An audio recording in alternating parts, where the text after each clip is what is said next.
Hi guys, मी तुम्हाला शेपूची recipe दाखवणार आहे. नक्की बघा तुम्ही माझी शेपूची रेसिपी. हे बघा, मी इथं शेपू साफ करून घेतली चांगली आणि याच्यामध्ये आता मी पाणी टाकते आणि पाणी टाकून चांगलं स्वच्छ धुवून घ्यायची हिला आणि मग कापून घ्यायचं.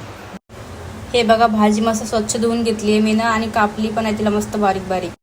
आणि इथं शेंगदाणे घेतले मी भाजायला. आता हे शेंगदाणे भाजून हे बघा मी इथं कढईमध्ये तेल टाकलेलं आहे आणि हे बघा आपण इथं भाजी साफ केली ती पण त्याच्यामध्ये ही पण भाजी याच्यामध्ये टाकून द्यायची मस्त.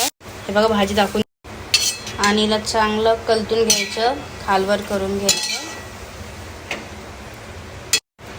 भाजीला चांगलं खालवर करून घ्यायचं आणि याच्यामध्येच हे मूग डाळ टाकून द्यायची शिजायला. मूग डाळ पण मस्त मिक्स करून घ्यायची भाजीमध्ये आणि याच्यामध्ये आणि हे बघा मी याच्यामध्ये पाणी टाकलं शिजायला. याच्यावर झाकून याला ठेवून द्यायची शिजत. हे बघा मस्त मी शेंगदाणे भाजून घेतले आहे.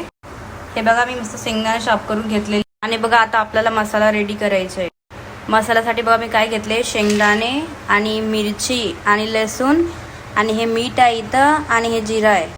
हे बघा मिक्सरच्या भांड्यात मी शेंगदाणे टाकून दिले आणि आता मिरच्या पण टाकून देणार आणि लसूण पण टाकून द्यायचं आणि हे बघा जिरा आणि मीठ पण याच्यामध्येच टाकून द्यायचं.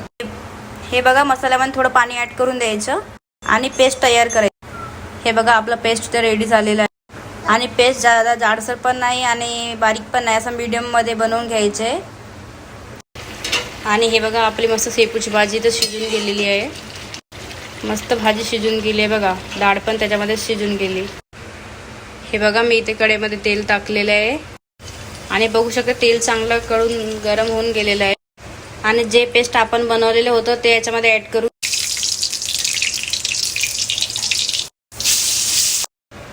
हे बघू शकता मसाल्यामध्ये मी भाजी टाकून दिलेली आहे आणि त्याच्यामध्ये पाणी पण टाकलं माझ्या हिशोबाने.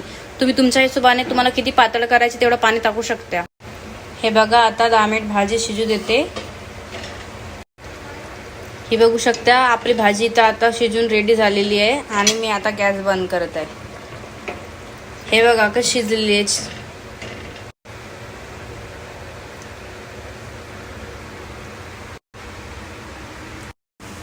मला कमेंटमध्ये नक्की सांगा तुम्हाला शेपूची भाजी आवडली की नाही आवडली माझी रेसिपी.